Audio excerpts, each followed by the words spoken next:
Alright, so welcome back to Close Enough Garage. We are once again in a different area. I haven't let it be known before. Taking all my jewelry off because we're going to be working with some dirt here hands-on. I'm actually really good with plants as well. Ignore my tomato plants over here. I got a bunch of skunk tomatoes growing. They're doing pretty well, very well. What we're going to be doing today is we're going to be pre-planting seed trays for seeds to grow and plants to go into my flower beds in the spring here. About 2.5 more months. So, first thing you're going to want to do is you're going to want to get a fast draining mix of soil. I've got this Sunshine Mix number 4 Aggregate Plus here. It's got some unpronounceable mushroom shit in it. It's done quite well for me for plants. I'm going to take a bunch of that. I'm going to put it in this 5-gallon bucket. I also have a bag here of Master Garden Organic Premium Seed Starter. Now, there's a lot better stuff. There's a lot better name brand stuff out there. But honestly, the way we've always done it on this channel is trying to keep costs down and trying to keep, your overhead as low as possible. So you're spending as little as possible to have the best results. That's basically what I've been trying to do here since day one. I've also got some True Organic Pre-Plant Starter. Now, this is NPK rating on this is 444. This has none listed, and this is pretty much neutral.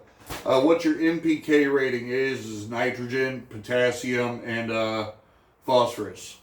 Or nitrogen, phosphorus, and potassium. Sorry, K is potassium. And what that is, it's the level of those fertilizer components in the soil or in the dirt or in the fertilizer, whatever you're working with.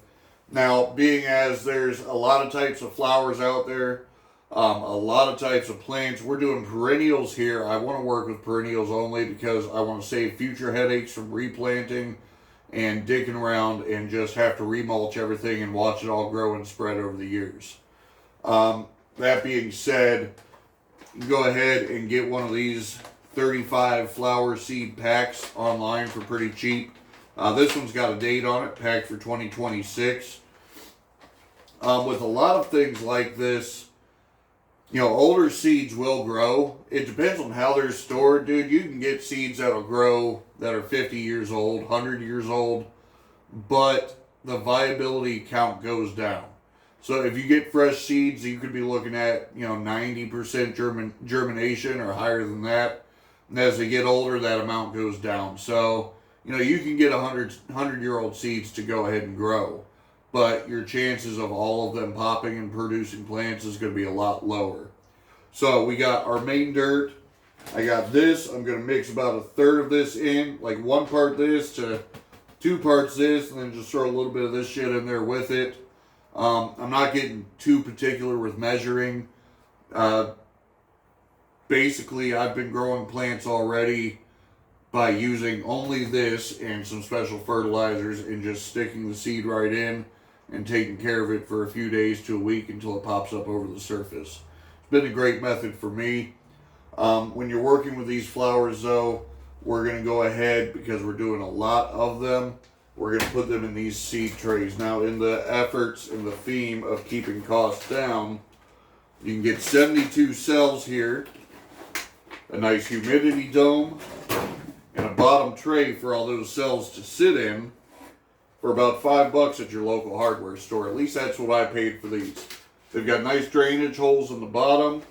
They're just cheap plastic. Once the plant's grown, you go ahead, you grab the bottom of it, push it up, and grab the top of the soil. So I'm going to get the dirt mixed up for these. I'm going to get these all situated and ready to go. And then I will be right back. I'm not going to bore you guys with me sitting here mixing dirt the whole time. So don't worry, you're not going to need to see 20 minutes of that.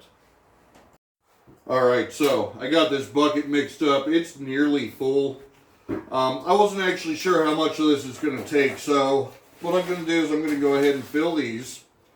If I need more, I need more. If I made too much, then I got a few buckets outside with some dirt in it, used dirt, excess dirt, all that shit that I'm going to top dress the flower beds with. Now, when you top dress the flower beds, you're basically taking like a metal rake, something like that, and just the top inch of the soil, you're going to break it up, bring in better dirt, some nutrients, some, slow release fertilizer, all that kind of stuff.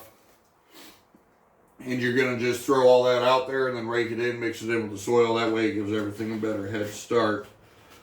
Now I was thinking while I was mixing this up, not everybody has access to the same stores, same products. So this Sunshine Mix number 4 that you guys just seen me use, I love it. It's great. One bag for about 25 bucks will fill, I think it was like 7 or 8 5-gallon buckets all the way to the top. So it stretches pretty far, and it's $25. It's not too bad for really good stuff. But basically what it is it's a mix of perlite and sphagnum moss. I think that's how you pronounce it. I'm not too sure. And a couple of other things, a little bit of mushroom stuff, some lime. I know it's got some lime in it, so it's got something in there that helps retain moisture and helps distribute moisture evenly. But it's been really good stuff. This other stuff, it's just really basic. It's generic, except for the True Organic. I use a lot of their products. Like when we go to do my wife and daughter's vegetable garden and my patch of corn and all that in the back this year, I've got a bunch of their earthworm castings and blood meal and a little bit hotter stuff that we can use less of it and spread it over more ground to get the same results. So what I'm basically doing with this though is not caring if I make a mess, because I've got a robot that sweeps for me. And I'm just kind of spreading it evenly. Now I mixed this bucket the best I could, but in case I got layers of good stuff and layers of neutral stuff, I'm just kind of spreading it out all evenly anyway. And we're going to keep doing this till all of these are pretty much right at the top of each cell. Now, a lot of the recommendations out there say to mix them till they're 1/8 to 1/4 inch below the top of the cell. But as you water over time and as the plants develop and the root systems develop, and some of the dirt washes away through the drainage holes when you water them, all that other stuff, it's going to end up dropping and compacting and getting down a little bit anyway. So I like to give it as much as I can. And then once I've got a good amount heaped up on here, I'm going to go ahead and just start spreading it to the other cells, get them all good and full, and then get a good idea of how much more I need. So as you can see, these are filling up pretty good here. And I'm going to go ahead and keep doing this till every cell is full. And then once I get to that point, we'll go ahead and come back. And I'll talk about seeds. And I'm also going to talk about the order of planting, because that's important too. So I've got all of these filled up with the dirt mix. And I've got them all soaked from the top. And I've got them bottom watering. I'll go through all that in a moment. One important thing I did forget. A lot of people out there can get away with starting stuff in these seed trays. If they have a south-facing window that isn't obscured by anything, they're not going to get bothered by your kids, pets, anything like that. I happen to be set up here with a room for growing plants. Now, 4 of my lights you can actually get for pretty cheap. I don't know, some places have Menards. It's a hardware store. You might be in a region or a country that doesn't have that, but there are equivalents. These are Volt King grow lights. That's what they're called. They're in the lighting section there. They're about 15 bucks a piece. They've been doing great. These seed trays don't need a ton of direct light. You can actually harm your seedlings by giving them too much light or too little. So a couple of Volt Kings hanging over your trays would do great. Just one for like a set like this would be just fine. You don't have to go with the Mars Hydros that I also got. Those are high dollar, they're high end, high output. It's going to be too much for this kind of project. And actually, once I get everything planted, what I'm going to go ahead and do is set them around the shaded edges of the plants, just towards the end of the light zone, so that way they get enough light, but not too much. Another thing you'll notice is I've got an oscillating fan. I've got one here, I've got one in the flowering room. They blow on low setting, about 6 foot from the plants, full time, 24/7. If you don't run covers, It helps your plants grow stronger stems. Um, Helps them grow stronger, period, because they're already going to be adapted to wind and all that other stuff. So, yeah, as far as the seeds themselves go, you can get one of these sets of flowers. They're all perennials. Get them online. I forget how cheap it was, but they are cheap. Now, what you're going to notice with this is there's 35 flower seeds here, yet I've got only Shasta Daisy, Foxgloves, Johnny Jump Ups, those are also called violas. I got Painted Daisies, Mixed Coleus, Blue Columbines, and Wild Bergamot. Now, out of honestly closer to 46 varieties of flower total, this is all I'm growing right now. The reason being, some plants will grow and establish faster than others, so those you plant later on. These varieties should have been planted actually in the end of February or the beginning of this month. It's now March 11th and I'm planting them now. That'll be fine. I got to get mulch out there. I've got to do the edging. I've got to do some decor, get some different planters and stuff like that. So I'm going to be a little bit later, cut by a couple of weeks than the planting. The time you want to be looking at is to put everything in the ground after the last frost of the year. That usually happens in my region, Zone 6A, at about mid-May. About May 10th to 15th is the last frost. So after that point, it's safe to put everything in the ground. Now, another thing of note, once you go to transfer everything from these trays out to the ground, some people choose not to mulch. I'm choosing to mulch. I'm choosing to use a lighter color of mulch. Black mulch looks super dope against pretty much any house, any kind of flower, but I would call it more for established flower beds and established flower gardens, not a bunch of brand new seedlings. The reason being, once that warm weather sun starts beating down on the ground, that black mulch is going to soak a lot of it up, and it's going to heat your root zones up a lot, and it's going to cook the roots. So I'm going to be using red mulch. You can do red. They have gray, brown, light brown, all kinds of different stuff. Pick something you like that's not going to cook the plants. That being said, when you do go to plant the seeds, every packet of seed, days till maturity, planting depth, plant spacing, days to germination, that's how many days it takes to grow from the seed to a plant above soil. Direct sow, if you start indoors, it's telling you 8 weeks before last frost. Do you plant it in sun or shade? These are sun and partial shade. All this information is great, but right now the only thing you need is your planting depth, and I'm going to tell you a clue about that. I don't pay attention to the back of the packets. I don't use the special little cone-shaped tool with the measurements on it either. I take my pinky, I make a little divot, I make one in each seed pot, and I make the divot about twice the depth of the diameter of the seed. So say if you've got an 1/8 inch seed, 1/8 inch across, you plant it 1/4 inch down, the bottom of the seed and 1/4 inch below the top of the soil. And then you don't pack your soil over it. You take it, you gently push it over it, and you don't pat it down or pack it in. When you start packing the soil in, you make it harder for your roots to expand down and harder for the plant to expand up. I'm losing my place and forgetting where I'm at with everything. So anyway, I've got all of these covered with dirt, and then I brushed it into the empty cells and the lower cells and just kind of got it where I could see the top of the plastic in all the trays. I took a spray bottle, wherever the hell I put it, and I just kind of gave it, there it is. So I came along and I just kind of took it, started spraying the top of each cell like this, went around a few times, and then I pulled just one cell out of each tray and took about a 1/2 gallon of water, dumped it straight into the trays. I'm letting them bottom water. That's when you dump it in, you let them soak it up through the drain holes instead of the top. This being a brand new planting, I'm doing both. Now, what we've got here is moist soil. They say that your soil wetness, there's a word for it. It should feel like a damp kitchen sponge is what they say. And that's about what we got here. If I use the back of my fingers and feel it, Kind of feels like you're doing dishes as far as the moisture level. That's the word. The moisture level goes. That's how it should feel. Shouldn't feel drier than that, especially not with starting seeds.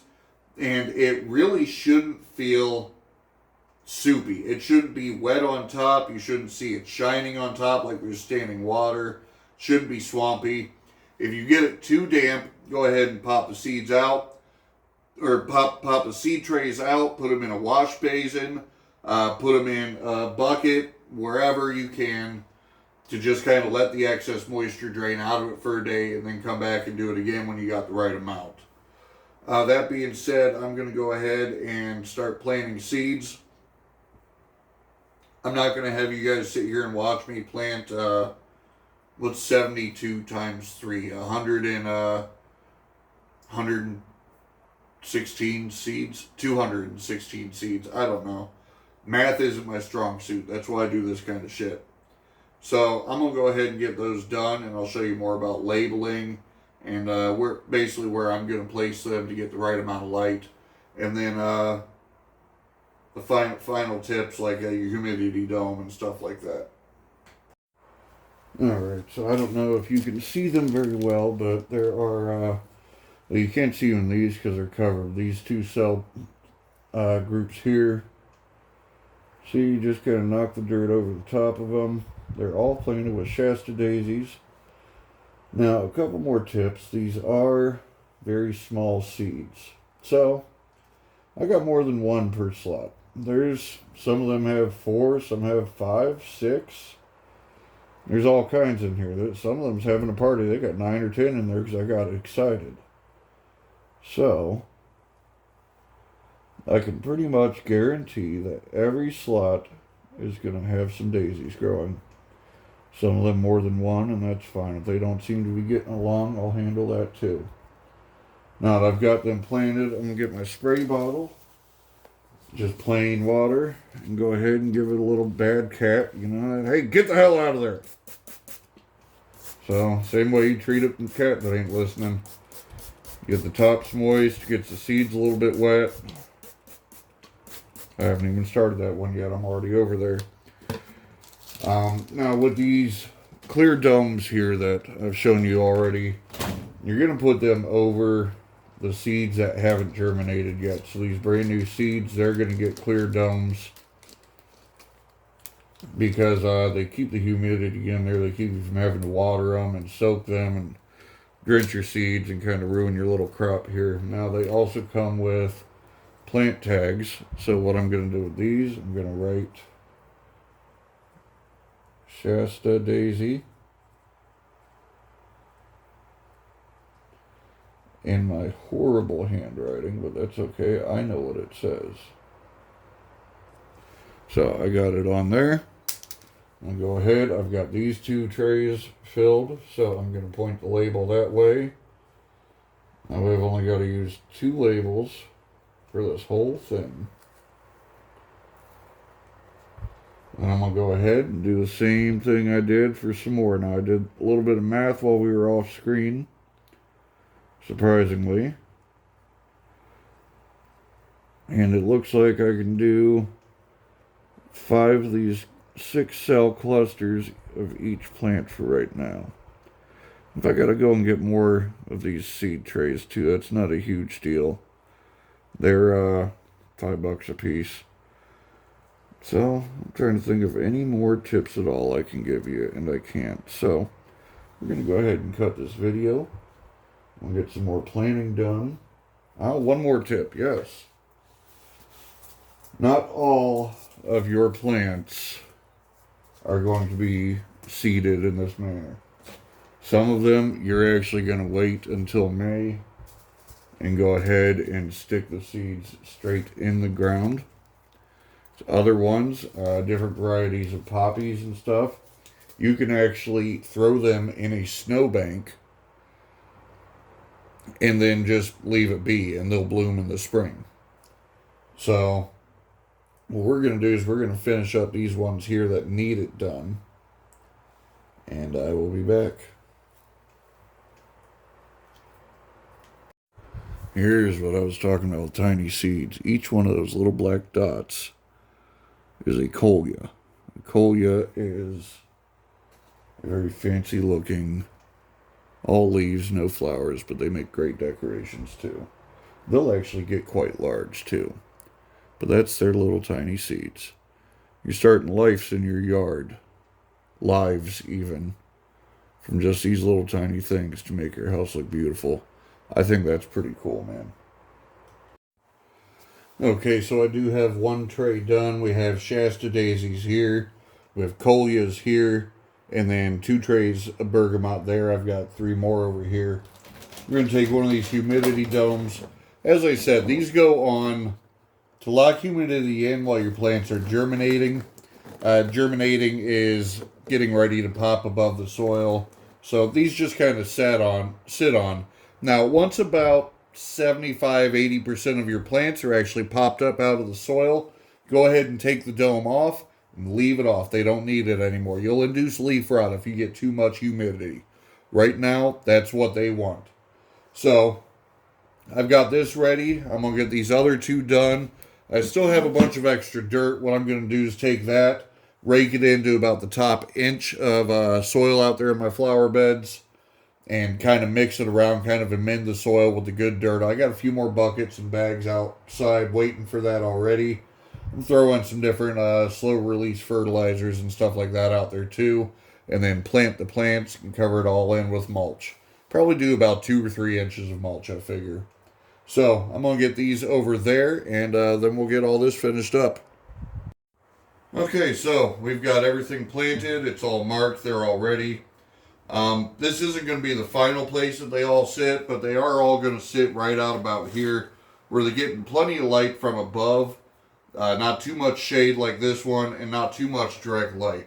Once again, too much direct light is going to hurt the seedlings. These guys don't need everything that these girls do. So, although this is pretty much how I've survived the winter, I've got my own little private jungle down here. I might lay between these buckets and take me a nap in a little bit. But there you have it. That's how to start some flowers for your flower beds, for your yard. Make your house look beautiful for a lot less money than you thought it would cost. I think altogether, to start somewhere around 650 plants total, I've got maybe $200 invested. And that's including the price of grabbing one of those lights to put over your trays here, because you really only need one 48 incher for a few trays like this. So that's not too bad at all. The most expensive thing I'll have is probably my mulch. That'll probably cost between $300 and $500. But again, that's a personal choice. You don't need to mulch if you don't want to. Other than that, basic decorations, edging. I got really lucky here, and there's concrete edging already, so I'm going to take it all up, power wash it, and they got it laying down. I'm going to just stand it up in a little shallow trench like it's supposed to be. It's always better if you can get somebody to edge for you. That being said, thank you guys for tuning in again. Y'all have a great day. Be safe out there. Get some gardening done. I think there's nothing more beautiful than being able to grow some amazing plants, no matter what the type is, from just a bare seed. You're creating a life, and you're creating some of the most beautiful stuff in nature, and that's pretty awesome, dude. So go ahead, do the like, subscribe, share. Stop in next time. I think in the next couple of days I'm going to be doing some plumbing work. I've got to sort out some phone memory issues, so if I can get that done, then I'll go ahead and get that filmed as well. But I'll see you guys when I see you. Take care. Be safe out there.